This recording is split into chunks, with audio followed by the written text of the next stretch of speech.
الحمد للہ رب العالمین، الصلاۃ والسلام علی سید الانبیاء والمرسلین وعلی آلہ واصحابہ اجمعین، اما بعد۔ اعوذ باللہ من الشیطان الرجیم، بسم اللہ الرحمن الرحیم۔ بحمد اللہ تعالیٰ کہ اللہ رب العزت جل و حکیم کے احسان و کرم سے آج آپ کا سبق شروع ہوگا سورۃ الجاثیہ کی 31 نمبر آیت شریفہ سے آگے۔ ملاحظہ فرمائیے، اعوذ باللہ من الشیطان الرجیم، بسم اللہ الرحمن الرحیم۔ وَإِذَا قِيلَ إِنَّ وَعْدَ اللَّهِ حَقٌّ وَالسَّاعَةُ لَا رَيْبَ فِيهَا قُلْتُم مَّا نَدْرِي مَا السَّاعَةُ إِن نَّظُنُّ إِلَّا ظَنًّا وَمَا نَحْنُ بِمُسْتَيْقِنِينَ۔ وَإِذَا قِيلَ، اور جب یہ کہا جاتا ہے، جب ان کے کافروں کے سامنے یہ کہا گیا کہ ان وعد اللہ حق، کہ بے شک اللہ تعالیٰ جل وعلا کا وعدہ سچا ہے، والساعۃ لا ریب فیہا، اور قیامت کی گھڑی وہ تو آ کے ہی رہے گی، اس میں کوئی بھی شک نہیں ہے۔ قل، تم کافرو تم یہ کہتے تھے، ما ندری ما الساعۃ، ہم نہیں جانتے وہ قیامت کی گھڑی کون سی گھڑی ہے، ان نظن الا ظنا، اور ہم گمان نہیں کرتے مگر محض ایک گمان، ایک ظن، ایک خیال، ایک تصور۔ وما نحن بمستیقنین، اور ہم اس پر کوئی یقین نہیں رکھتے ہیں۔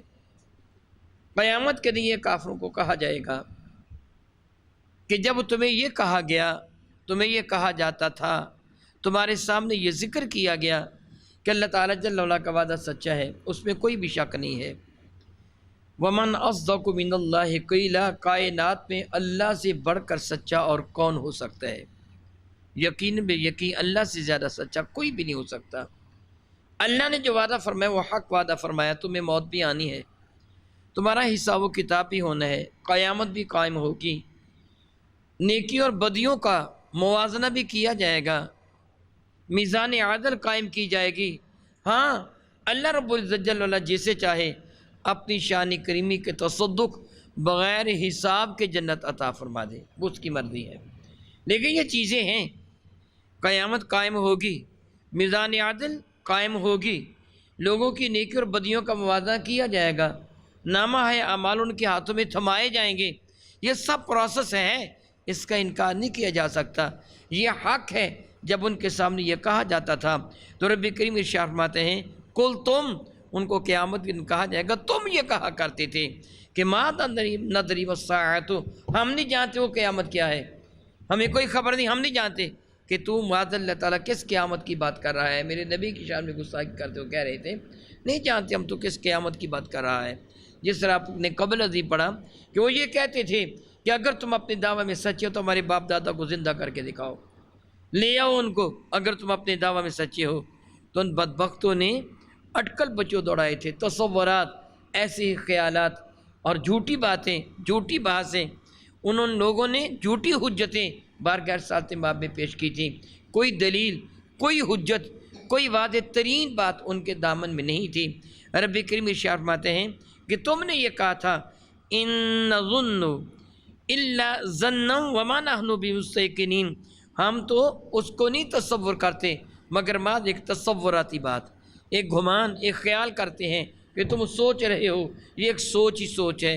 الیاذ باللہ تعالیٰ ثم الیاذ باللہ تعالیٰ، جس طرح وہ ایک شعر ہے نا کہ ہم کو معلوم ہے جنت کی حقیقت، لیکن ہم کو معلوم ہے جنت کی حقیقت، لیکن دل کے بہلانے کو غالب یہ خیال اچھا ہے۔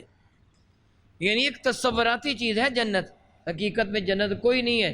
معاذ اللہ، یہ رب نے اللہ یعوذ باللہ کو دھوکہ دے رکھا ہے لوگوں کو کہ باجی تم نیک عمل کرو تم کو جنت دی جائے گی۔ کہتے ہیں ہمیں معلوم ہے جنت کی حقیقت دیکھن، دل کے بہلانے کو غالب یہ خیال اچھا، گمان تم کہہ، یہ گمان ہی ہے، تصور ہے قیامت آئے گی نہیں، یہ محض ایک سوچ ہے، تم یہ کہا کرتے تھے۔ وَبَدَا لَهُمْ سَيِّئَاتُ مَا عَمِلُوا وَحَاقَ بِهِم مَا كَانُوا بِهِ يَسْتَهْزِئُونَ۔ وَبَدَا لَهُمْ، اور ظاہر ہو گئے ان کے لیے، سیئات ان برائیوں کے نتائج، ما عملو جو انہوں نے افعال و کردار کیے تھے، قیامت کے دن وہ سارے کے سارے گناہ ان کے سامنے پیش کر دیے جائیں گے۔ اور بعض احادیث مبارکہ کا مفہوم یہ بنتا ہے وہ گناہ مختلف شکلوں میں ہوں گے، یعنی ان کی شکلیں ہوں گی اور نہایت محیب اور ڈراؤنی شکلیں ہوں گی، جن شکلوں میں گناہ ان کے سامنے آئیں گے۔ وہ بندہ نفرت کرے گا، وہ ڈرے گا، کہے گا تم کون ہو جو میرا پیچھا نہیں چھوڑتے ہو؟ وہ کہیں گے تو ہمیں پہچان، ہم تیرے جرم ہیں، جس طرح قرآن مجید فرقان میں بھی گواہی دیتا ہے۔ احادیث مبارکہ میں بھی اس چیز کی طرف بڑے واضح ترین انداز میں اشارہ کیا گیا۔ وہ لوگ جو زکوٰۃ ادا نہیں کرتے، قیامت کے دن ان کا مال زکوٰۃ ایک گنجے سانپ کی شکل میں ان کا تعاقب کرے گا۔ سَيُطَوَّقُونَ مَا بَخِلُوا، رب کریم فرماتا توق بنا دیا جائے گا اس سانپ کو ان بخیلوں کی گردن کا جو زکوٰۃ ادا نہیں کرتے۔ میرے کریم آقا فرماتے ان کے پیچھے دوڑے گا، ان کے تعاقب میں ہوگا۔ جو زکوٰۃ چور ہیں ان کے تعاقب میں وہ سانپ ہوگا، وہ آگے دوڑیں گے، بہت دوڑیں گے، ان کو کھپائے گا، وہ پکڑے گا نہیں، کھپائے گا، ان کو ڈرائے گا، وہ بھاگیں گے، جائیں گے تو ادھر جہنم کی آگ، پھر دوسری طرف بھاگیں گے، انتہا جہنم کی آگ، پھر تیسری طرف بھاگیں گے، پھر کنارہ جہنم کی آگ۔ وہ ٹھہریں گے، سانپ ٹھہر جائے گا، دوڑیں گے، ان کے تعاقب میں دوڑے گا۔ جس طرح معاذ اللہ تعالیٰ میں مثال تو نہیں دے سکتا کہ حدیث مبارکہ میں یہ مثال نہیں ہے، ہم ایک بلی اور چوہے کے کھیل کا ایک تصور ذہن میں رکھتے ہیں کہ بلی جب چوہے کو پکڑتی ہے نا تو فوراً اس کو نہیں کھاتی، پکڑ کر اس کو چھوڑ دیتی ہے، دوڑنے کا موقع دیتی ہے۔ چوہا تھوڑا سا دوڑتا ہے پھر اس کو پکڑ لیتی ہے، تھوڑا سا جھنجھوڑ کر پھر چھوڑ دیتی ہے، پھر وہ دوڑتا ہے پھر پکڑ لیتی ہے، گویا تڑپا تڑپا کر اسے مارتی ہے۔ اس کو بلی اور چوہے کا کھیل عام طور پر محاورتاً کہا جاتا ہے۔ وہ سانپ ان کے تعاقب میں ہوگا، ان کو ڈرائے گا، دوڑائے گا، پھر جب وہ تھک ہار کر اپنے آپ کو اس کے حوالے کر دیں گے کہ اب بس پکڑ لے بھی، ہم نہیں کہیں بھاگ سکتے، پھر وہ ان کی گردن کا توق بن جائے گا۔ میرے قریب فرماتے ہیں ان کی باتچیوں کو چیرے گا، کہے گا فارف انا کنزو کا و انا مالو کا، وہ مجھ سے دوڑنے والے پہچان مجھ کو، میں تیرا خزانہ، تیرا مال ہوں جس پر تو دنیا میں سانپ بن کے بیٹھا تھا۔ پتہ چلا یہ جرم قیامت کے دن شکلوں کی، یہ شکلوں کی صورت میں آ جائیں گے۔ رب کریم فرماتے ہیں وَبَدَا لَهُمْ سَيِّئَاتُ مَا عَمِلُوا، اور ان کی وہ برائیاں، ان کے کرتوت ان کے سامنے آ جائیں گے۔ وَحَاقَ بِهِمْ، اور گھیر لے گا ان کو وہ مَا كَانُوا بِهِ يَسْتَهْزِئُونَ، جس کا وہ مذاق اڑایا کرتے تھے۔ کافر معاذ اللہ تعالیٰ سماذ اللہ تعالیٰ ادراہ مذاق کے انداز میں میرے کریم آقا کی شان میں گستاخی بکتے ہوئے کہا کرتے تھے لے آؤ نا وہ جو عذاب تم کہہ رہے ہو۔ میرے اور آپ کے کریم آقا تاجدار بجم شفیع مظلم رحمت عالم صلی اللہ علیہ وسلم نے ارشاد فرمایا تھا کہ کافروں کا جو کھانا ہوگا جہنم زقوم ہوگا۔ ابو جہل لعین اس بدبخت کے ذہن میں شرارت آئی، اسے کھجوریں، تازہ کھجوریں اور مکھن منگوایا، تازہ کھجوریں اور مکھن منگوا کر اپنی لونڈی کو حکم دیا کھجوروں کو مسل اچھی طرح اور ان میں مکھن ملا کر ایک مالیدہ سا تیار کر لے۔ کھجوروں میں مکھن ملا ہوا ہو تو لذت بہت بڑھ جاتی ہے، جس طرح گھی اور شکر وغیرہ یا گھی میں مکھن وغیرہ ملا لیا جائے، کھجوروں میں مکھن ملا لیا جائے تو لطف مزہ بڑھ جاتا ہے۔ وہ کہنے لگا جب میں لوگوں کو اکٹھا کروں گا تجھے حکم دوں گا زقوم لے کے آؤ تو یہ تم مالیدہ لے کے آ جانا، کھجورے اور مکھن جو ملا کر ایک چوری سے بنائی ہوئی تھی۔ کھجور بھی وافر مقدار میں ان کے ہاں تھی اور بکریاں بھی بہت زیادہ تھیں، ان کا مکھن بھی تھا۔ بڑا سا ایک برتن لے کر اس میں یہ سب کچھ تیار کر لیا گیا۔ پھر اس سے سرداران مکہ کو بلایا، وہ مکہ کے جو چودھری تھے نا، بڑے بڑے بندے، ان کو بلایا، ان کو دعوت پر بلایا، بلا کے کہنے لگا تم نے سنا ہے کہ تازہ تازہ بات؟ کہنے لگا سردار مکہ کون سی بات؟ کہنے لگا وہ سارے کے سارے خود کو سردار ہی کہلواتے تھے نا، ہر قبیلے کا سربراہ سردار، وہ سارے سرداران مکہ، مکہ کے سردار صنادید مکہ کہلواتے تھے۔ کہنے لگا تم نے نئی بات سنی؟ میرے کریم آقا کا نام لے کے کہنے لگا وہ کہہ رہے ہیں کہ جہنم میں تم کو زقوم کھلایا جائے گا۔ ہاں ہاں سنا۔ کہنے لگا تم کو بتاؤں زقوم کیا ہے؟ تجھے پتہ ہے؟ کہیں گے میں اچھی طرح جانتا ہوں کہ حبشہ کے علاقے میں زقوم کسے کہتے ہیں۔ میں تم کو کھلاؤں؟ کہنے کہ دکھاؤ تو صحیح بھلا زکوم ہوتا کیسا ہے کہ جس کے بارے میں میرے نبی کا نام لے کے وہ کہتا ہے کہ تم کو جہنم میں زکوم کھلایا جائے گا، تجھے پتہ ہے تو دکھا ہمیں۔ کہنے لگا میں نے بنا رکھا ہے تمہارے لیے۔ لونڈی کو کہا وہ زکوم لے کے آ۔ لونڈی وہ برتن اٹھا لائی جو کھجوروں اور مکھن والا برتن تھا، کہنے لگا کھاؤ۔ وہ کھا رہے تھے اور مذاق اڑا رہے تھے، اچھا یہ ہے زکوم، پھر تو مزے لے لے کے کھائیں گے، روزانہ ہی ہمیں ملنا چاہیے یہ زکوم۔ رب فرماتا ہے جس کی چیز کا تم مذاق اڑاتے تھے نا، آج وہ تمہیں اپنے گھیرے میں لے لے گی۔ تم کہتے تھے کہاں وہ عذاب، معاذ اللہ تعالیٰ سبحان اللہ تعالیٰ، رب کائنات نے یہ ارشاد گرامی قدر فرمایا کہ جہنم پر 19 فرشتوں کی ڈیوٹی لگائی گئی ہے۔ ایک کافر کہنے لگا 10 کو تو میں سنبھالوں گا، 9 کو تم سنبھال لینا، باقی 10 کے لیے میں تنہا کافی ہوں۔ مذاق اڑانے لگے میرے نبی کا۔ تو اللہ تعالیٰ فرماتے ہیں وہ مذاق جس کا اڑاتے تھے، قیامت کے دن وہ عذاب ان کو اپنے گھیرے میں لے لے گا۔ وَقِيلَ الْيَوْمَ نَنْسَاكُمْ كَمَا نَسِيتُمْ لِقَاءَ يَوْمِكُمْ هَٰذَا وَمَأْوَاكُمُ النَّارُ وَمَا لَكُم مِّن نَّاصِرِينَ۔ فرمایا رب کائنات جل وعلا فرماتے ہیں وقیل، اور کہا جائے گا، الیوم آج کے دن، ننساکم وہ لوگو ہم تمہیں اپنی رحمت سے دور کر دیں گے۔ نسیان کا لفظی معنی بھول جانا ہوتا ہے، لیکن اللہ تعالیٰ کی جانب بھول جانے کی نسبت نہیں کی جائے گی۔ بعض لوگ کہتے ہیں دیکھو قرآن کا لفظی معنی یہ بنتا ہے نا بشر مثلکم، تو لفظی معنی دیکھو کیا ہے۔ یہاں لفظی معنی کریں گے تو معاذ اللہ کفر کا اندیشہ ہے کہ الیوم ننساکم لفظی معنی بنتا ہے آج ہم تم کو بھول جائیں گے۔ رب تو نہیں بھولتا، اس کی طرف بھول کی نسبت حرام ہے۔ مراد یہ نظر انداز کر دینا، کسی کو اپنی نظر سے گرا دینا، اس کا خیال ہی نہیں کر دینا۔ پھر وہ کہتے تم تو مجھے بھول ہی گئے، میرا خیال ہی نہیں کیا۔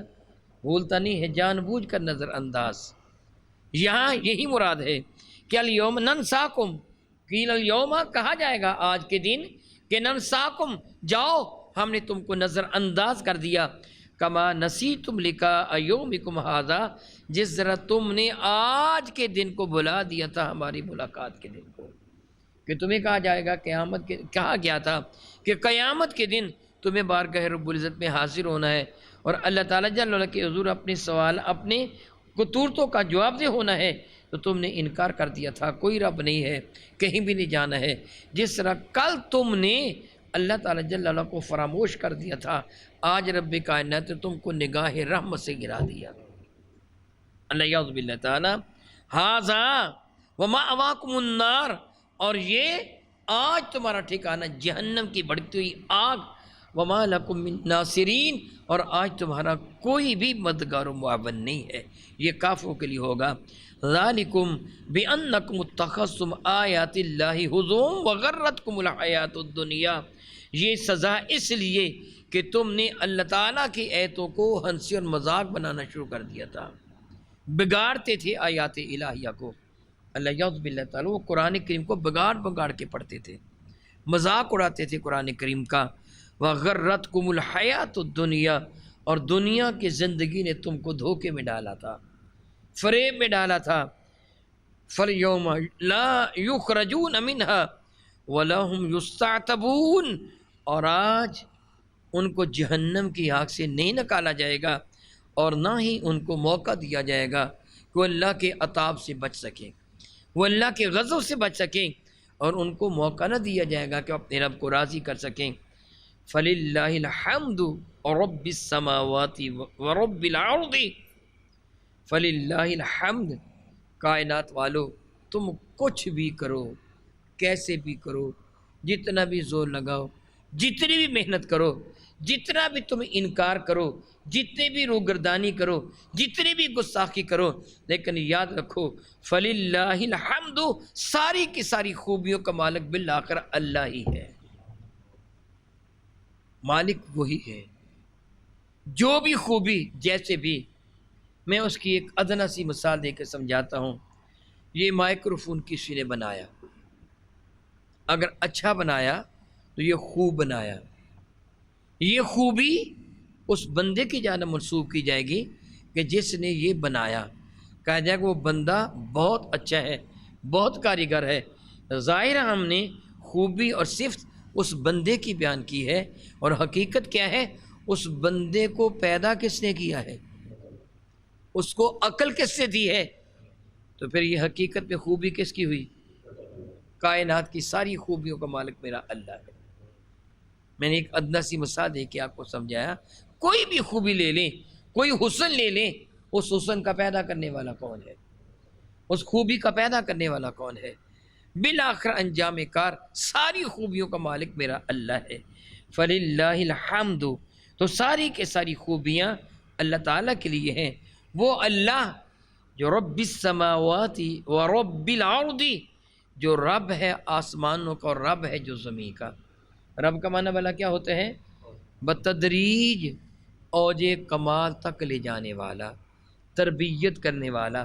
جس طرح میں نے بارہا مثال دے کے سمجھایا، میں بات کر رہا ہوں، میری زبان کی تربیت کی جا رہی ہے، حلق سے نکلنے والی آواز کو میری زبان روک کر کبھی میرے منہ کے دائیں، کبھی بائیں، کبھی اوپر، کبھی نیچے ٹکراتی ہے، میرے ہونٹ اس کے معاون بنتے ہیں، میرا جبڑا حرکت کرتا ہے، اور حلق سے نکلنے والی ایک آواز الفاظ کے موتیوں میں ڈھل کر، الفاظ کے موتیوں میں پرو کر میری زبان بکھیرتی چلی جا رہی ہے۔ میری زبان کو یہ تربیت کون دے رہا ہے؟ لا ریب میرا اللہ تربیت دے رہا ہے۔ میں آپ کی زیارت کر رہا ہوں، آپ مجھے دیکھ رہے ہیں، میں اپنی بات کو سن رہا ہوں، آپ بھی میری بات کو سن رہے ہیں۔ یہ دیکھنا اور سننا ایک مکمل پروسیس ہے۔ میرے کان کی تربیت کون کر رہا ہے؟ کون سنوا رہا ہے مجھے؟ کون دکھا رہا ہے مجھے؟ لا ریب وہ اللہ دکھا رہا ہے۔ گویا ہر لمحہ، ہر گھڑی، کائنات کی ہر شے میرے اللہ کی ربوبیت کی محتاج ہے۔ وَرَبِّ السَّمَاوَاتِ وَرَبِّ الْأَرْضِ، وہ آسمانوں کا بھی رب ہے اور زمین کا بھی حق یہ ہے، اور رب العالمین، وہ پوری کائنات کا رب ہے۔ جو زمین پر کیڑا رینگ رہا ہے نا، اس کو چلنا وہی سکھا رہا ہے، وہی بتا رہا ہے کہ قدم آگے اٹھا پھر تو آگے بڑھے گا۔ وہ عالمین کا رب ہے۔ وَلَهُ الْكِبْرِيَاءُ فِي السَّمَاوَاتِ وَالْأَرْضِ سبحان اللہ وبحمدہ اللہ اکبر اللہ اکبر لا الہ الا اللہ واللہ اکبر۔ وَلَهُ الْكِبْرِيَاءُ، اسی کے لیے بڑائی ہے، وہی اکبر ہے کائنات ہستی میں، اسی کے لیے ساری عظمتیں ہیں۔